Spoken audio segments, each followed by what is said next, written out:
Good morning from the UK and good evening. I understand it's about 8 o'clock with you in your New South Wales in Australia. Yes, that's right. Yeah, Yes. yeah.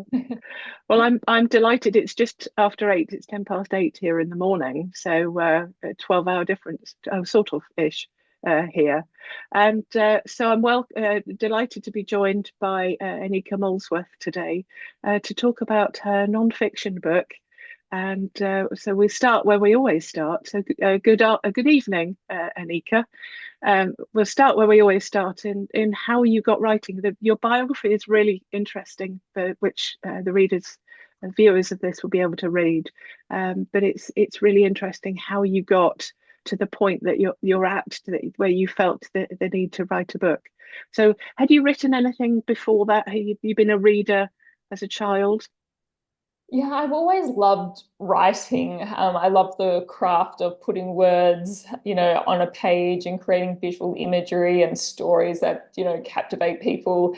And also meaningful stories that make people want to behave or do something differently in the world. So I've always enjoyed writing. Growing up was always, sketching words down in my notebook or writing a bit of poetry. And I've had, notebooks upon notebooks full of ideas or quotes that I love. And I've always felt the need to have a book in the world that talks about how climate change is impacting our food and our farmers and how do Mm. we look after food and farming systems. But I looked and I looked and I couldn't find the book that I wanted anywhere. Mm. So it was always in the back of my mind, oh, maybe one day I will write that book. And it wasn't until the start of 2020 when a publisher actually approached me and said, if you've ever thought about writing a book on these topics, do let us know. And I sort of nearly almost fell off my seat and said, well, Yeah, actually, I actually, certainly yeah, have. I have yeah, notebooks full of, ideas. yeah, Let's jump on a conversation and flesh yeah. out these thoughts. Yeah.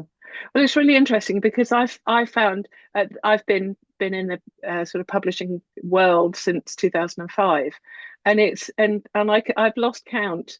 If I had a penny for every time I heard that writers go one way or the other, it's where they've either always wanted to be a writer, but then they find when they've got time. Because when I teach creative writing in person, it tends to be sort of two-thirds retired because now they've retired, they have the time to write a book, or they've always had an idea and they've made time for it. But how they've actually got writing is usually either they've they avid readers, but what they read isn't of a good quality. They kind of think, well, I could do better than this, or they want to read about a particular topic. This is more so really with nonfiction. They want to read about a particular topic, but it hasn't been published yet. Hmm. Or perhaps they've read something that they think, well, actually, you're sending out the wrong message. This isn't actually how it should be. That the public Exactly. is almost learning the wrong thing, Hmm. and because life changes. 2 years ago, 3 years ago, it's different. The world is changing. But Yeah. you're a city. You started off as a city girl in Melbourne, Yeah, and kind of came exactly. came across this issue by accident. That's right. So when I was 12 years old, my parents purchased our farm, which was a good 10-hour drive away from my life in Melbourne. And coming out to this place in far western New South Wales, I just fell in love with the landscape, with the community, with the wildlife, kangaroos bounding across the paddocks or emus marching, Mm. wedge-tailed eagles flying in the Wow. sky. It was just this incredible ecosystem to be suddenly immersed in. Mm. And we started running sheep here, and learning, how to produce food for people. And that in itself was just an amazing experience and also very, I feel very honored to grow food for people, nourishing Mm. communities. Nothing's more honorable in some ways as, what the farmer is doing, Mm. giving food and therefore life to community. Mm. But then shortly after we purchased the farm, we were struck by a drought, uh, little to no rainfall for the next 10 years. And so it Wow. was that 10-year period that really opened my eyes to how connected people are to nature, and when nature is Mm, not in health, community, livelihood, mental health, all of that, disintegrates. mm, And I also started to learn about climate science, that this drought wasn't, just a one-off event, that these mm, droughts are becoming longer and more intense. And in the mm, future, we are looking to have them more frequently. And that really sort of alarmed me in one way, thinking, gosh, I want to take over my family farm one day. I want to be a farmer and grow food for people, but how am I going mm, to do it if our mm, environment is suffering and if it's mm, going to get worse and worse? mm, So I embarked to learn everything I possibly could about climate change and how it was impacting food and farming. And I ended up doing 13 years at university and getting a PhD in agricultural and environmental management. wow. And even though I learned about, all the science that was happening, I found, in the public discourse and in the political discourse, there was this real Mm, disconnect, the debate about climate change and, mm, um, you know, taking action on climate change will hurt farmers. And mm, I thought, this is so wrong. The true story is not reaching community.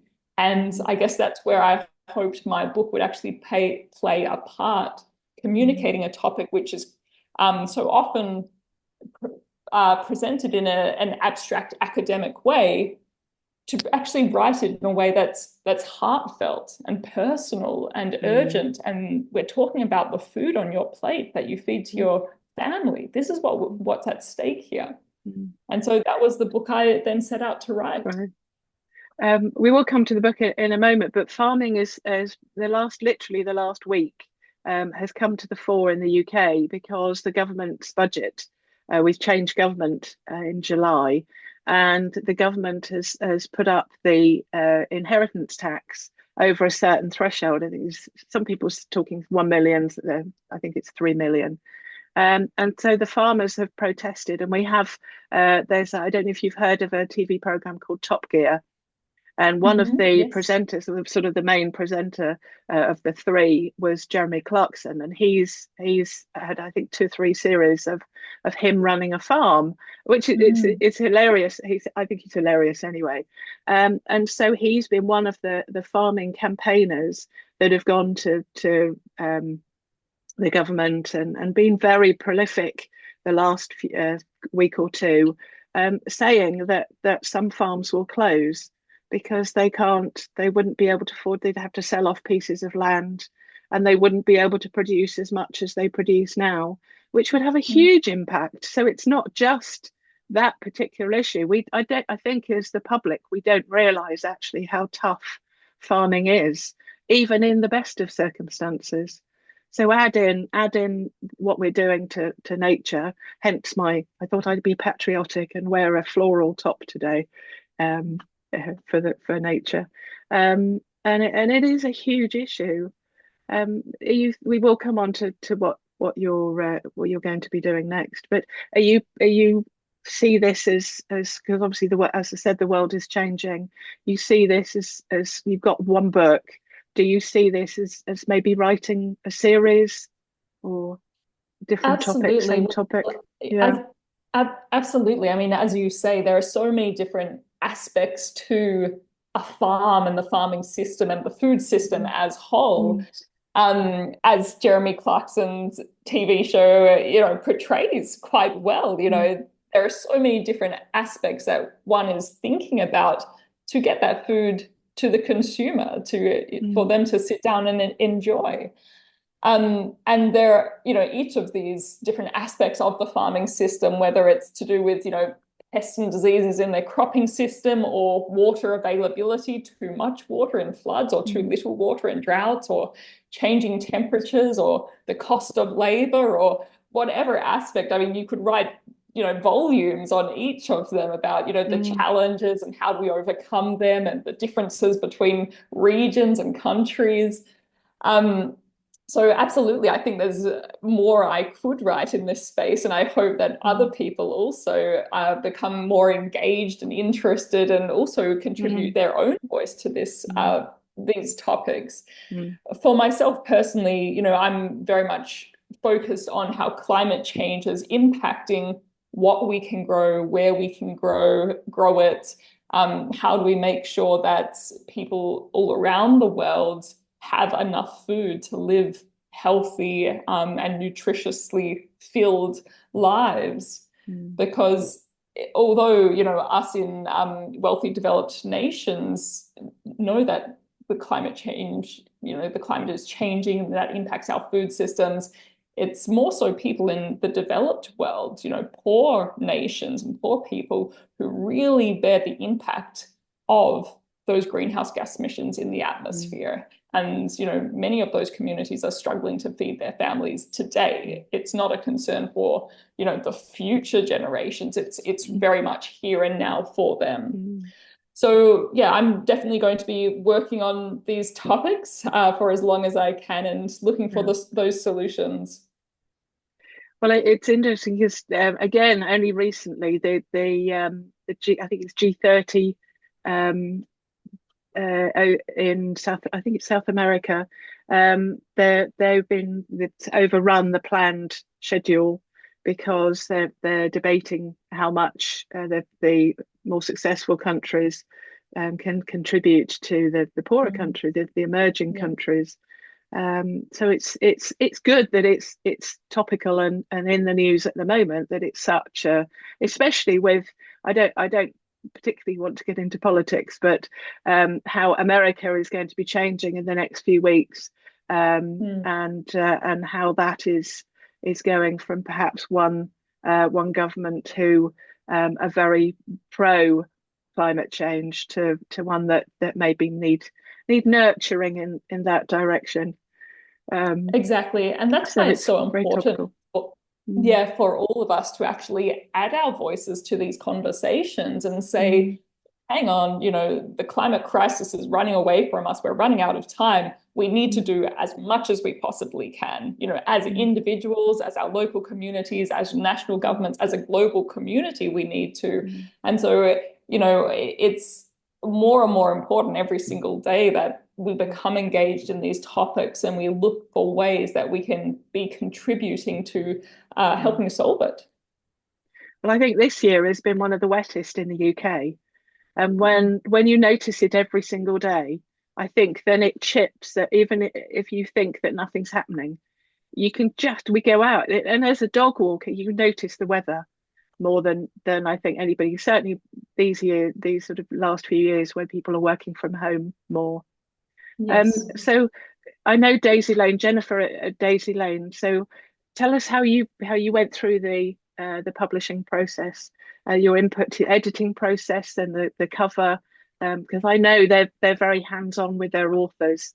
And tell us about your then once you'd written the book. Tell us about what happened thereafter until it was published. Yeah. Yes. So I wrote my book with one of the major publishing houses, and they offered some guidance to begin with, sort of saying this is kind of the book that we're looking for. And then I went back and, I guess did a storyboard of, these are the topics, this is the feel that I would try and generate from each of the chapters. Mm, These are the different themes or the different interviewees that I would highlight to talk about this particular topic. mm, And then I really sat down and I wrote and wrote, 8 hours a day for 4 months. wow, And wow. after 4 months, I had a complete draft of my manuscript. Mm, I then sent that to my publisher, who took about a month to read over it, review it, and then came back with some suggestions of move this section here, and how about we get yeah, rid of this, and yeah, your style is too academic here and too right, personal here. It's right, just butting heads a yeah, bit. So how do we yeah. like make the flow a bit smoother? Mm, So that was really useful. So it then was probably another month or two of me playing around just rereading it. I spend a lot of time reading my book, my manuscript aloud to hear what it sounded like. And, am I generating the images and the feel and the tone that I want the reader to absorb from my page. I'm the I then, same. I'm sorry. I was just going to mm, say that I'm the same with either client books or my own. I email it to my Kindle, and I have a Kindle Fire which reads it out. And I think it's so ah, important because I yes, say it's for the through, though tough, trough, and so on.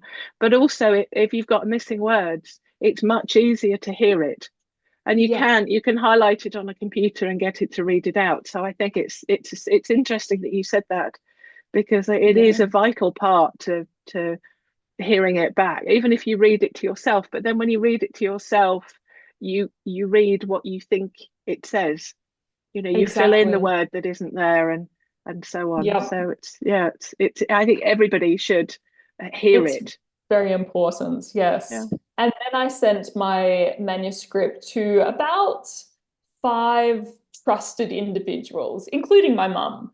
And they read it through in entirety, and each of them provided their thoughts.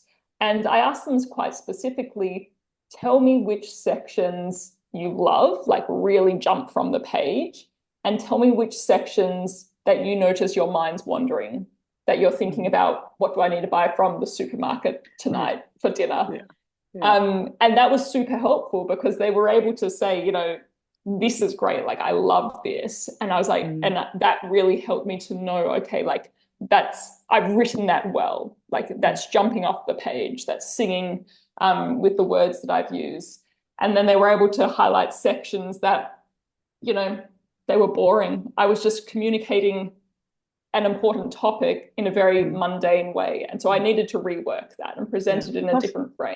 Yeah, possibly the part that the publisher had said was too academic, perhaps. Yeah, exactly. Because there will And it's be also, that. I think the trouble with nonfiction in a way is that you have more scope of reader. So you'll have mm, people who are interested in you and your farming life, and then you will have the academics who want mm, all the information. It's a bit like crime novels, where you have some readers who will want to know the time it takes from the trajectory from when they fire a gun to hitting the target, but mm. most readers won't. They'll just know that Yep, it's where the bullet goes, and that's it. And I would exactly. imagine it's interesting you say about reworking, because non-fiction is more difficult than a fiction book. Obviously, in a crime novel, you have the dead body at the beginning, you have the detective come in, and they've got to work out by the end Mm, who killed this person. Whereas it's very chronological, not necessarily chronological, and go back and forth, but it has to have a linear journey. Whereas yep, non-fiction, it doesn't necessarily have a natural start, middle, and end. yep. Yeah, that's true. And I also found because I was writing about climate science, I had to make sure that my facts were correct. And so I spent a lot of time, going back through the literature, the academic journals, and making sure that I had all my stats correct and I had referenced them properly. So that was probably another difference to fiction writing. Um, so yeah, it was a lot of fun. I actually really enjoyed writing the book, and even though it was a long process, the pride one feels when you open up your box and you see your Your books babies. sitting in front of Yeah, you. yeah. It's just an incredible feeling. Mm. And then, to send them out in the world and for people to read your work. And, people were taking photos of it in a bookshop shelf, or, them sitting on the beach holding it, this is my Wow. summer reading. And it Mm. just really just warmed my heart that people were actually reading my words and Mm. then actually, giving me beautiful supportive feedback saying, oh, this really opened my eyes. I learned something. This is made me have a conversation with someone who was denying the climate science. This has made me Mm. have respect for my food in such a way. So that Mm. was really, made it all worth it. Mm. Because it has been received so well, hasn't it? Nationally and internationally, it's won numerous awards. and you have won numerous awards on for the book. How important do you think awards are, especially for a book like this? Because it Yeah. does make people realize that this your book is, because I think that the marketing generally from all these interviews I've done over the years, um, authors say that and I say to my students that actually writing is the easy part. Once you've Yeah. once you've done it, and it's working with a publisher, obviously that the onus is on both of you to Mm, get the book out there. um, and Jennifer and I have worked on with a few authors here, mm. helping to get the name and the book out there. So it must help having that kind of exposure, and very It rewarding. does. Yeah, knowing that your peers, not just Joe and Joanne Public, who've gone into a Mm. bookshop or gone on Amazon and the likes and bought the book, but that it's recognised by organisations as being a book of note. Absolutely. Look, it's yeah, it definitely, gives one a buzz when one wins an award for that. I have to say though, my book was submitted to many, many awards which it didn't win. So, don't feel downtrodden or, too disappointed.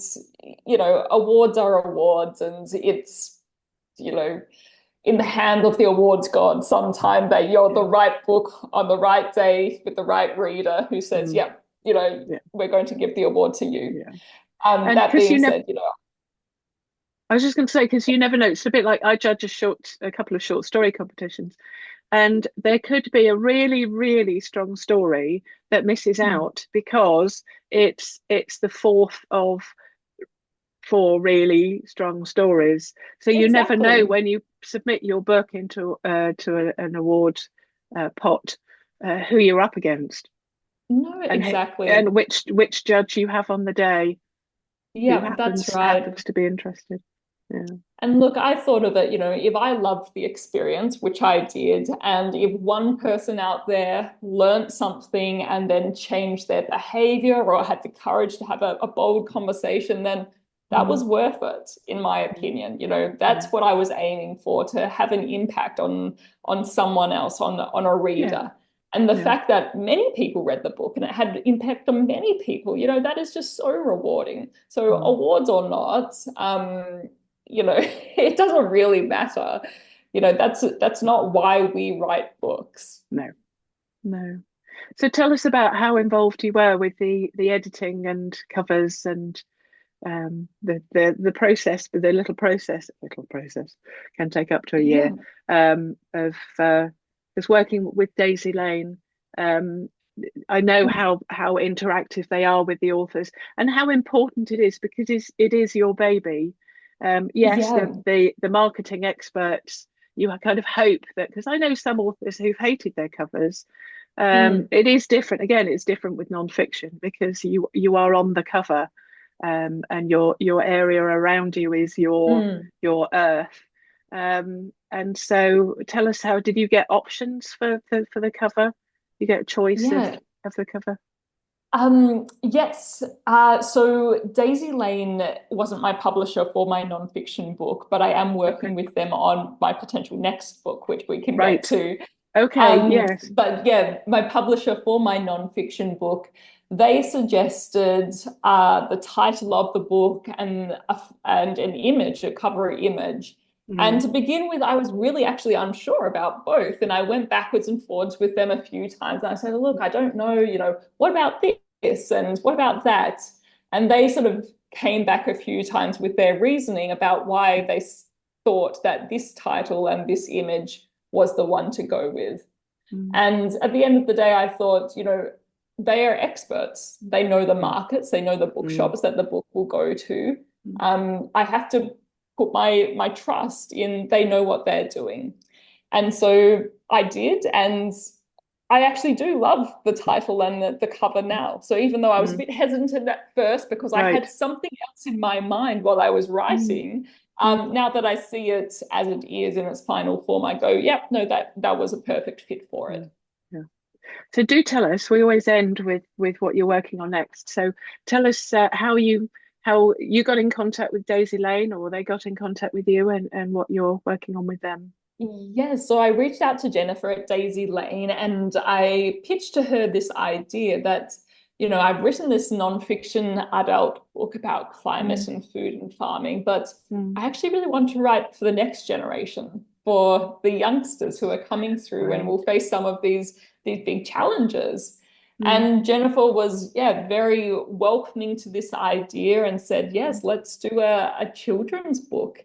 And so for the last few weeks, we've sort of had discussions about, what that manuscript will be and mhm, the topics and why it's so needed in the world. So we're in those early conversations, which is a very exciting place to be. And yeah, I'm really looking forward to finding out what the yeah. future holds with my next books.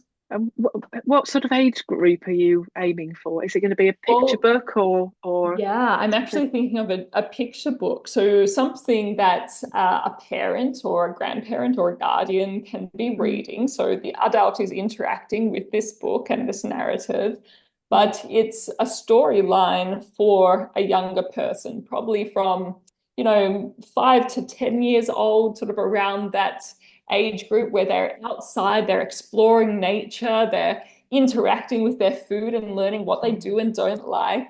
And I think that's a really good age to talk to them about, how do we actually look after nature and the mm, trees and the rivers that we enjoy playing with? And how do we, make sure that we've got healthy, nutritious food on our plates mm, every day? mm, So that's sort of the age group that I want to, have these conversations with. mm. Wonderful. So we'll definitely see you again for that. We will for That'd be sure. great.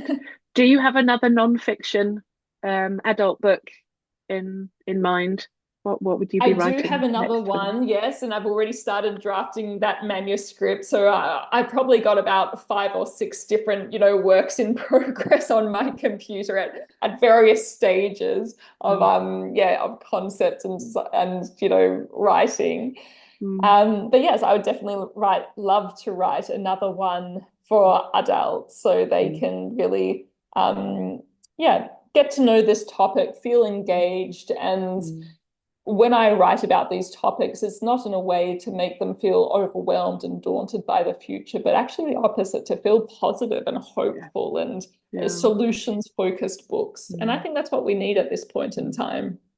Because I think it's very easy reading and watching or listening to the news.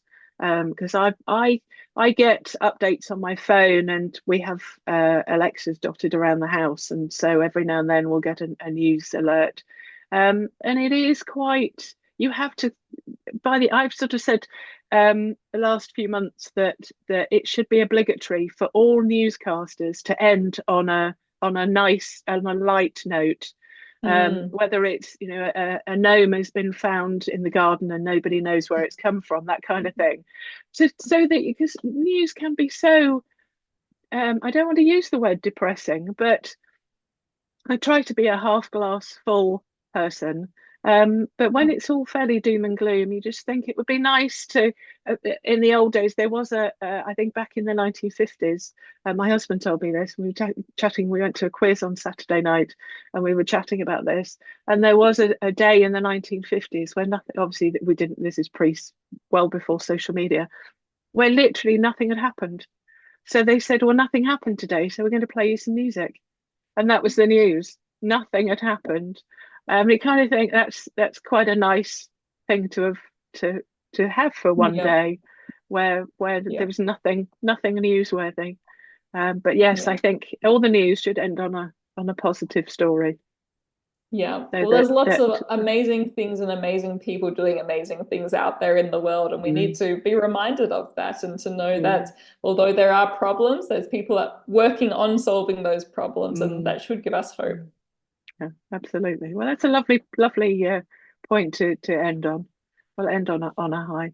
So we look forward to do well. Jennifer will keep me informed about the book you're collaborating on, and Thank you so much. whenever you have your next book out. But we will come back with an audience to chat about this book, your first book so far, That sounds terrific. and Thank you. hopefully many books thereafter. So it's been a I pleasure hope so chatting too. with you. So Thank you so you're much. still involved with the farm now? So you obviously have a young family. So young family, writing, and the farm, is that sort of your average day? Yes, exactly. So keep Yeah. fairly busy. Yes, it sounds it. No, it's brilliant. Well, I shall let you get back to all three. So Thank you thank you so very much. much, Anika. It's been a pleasure. Thank you. Thank Bye you. bye. Bye bye. Bye.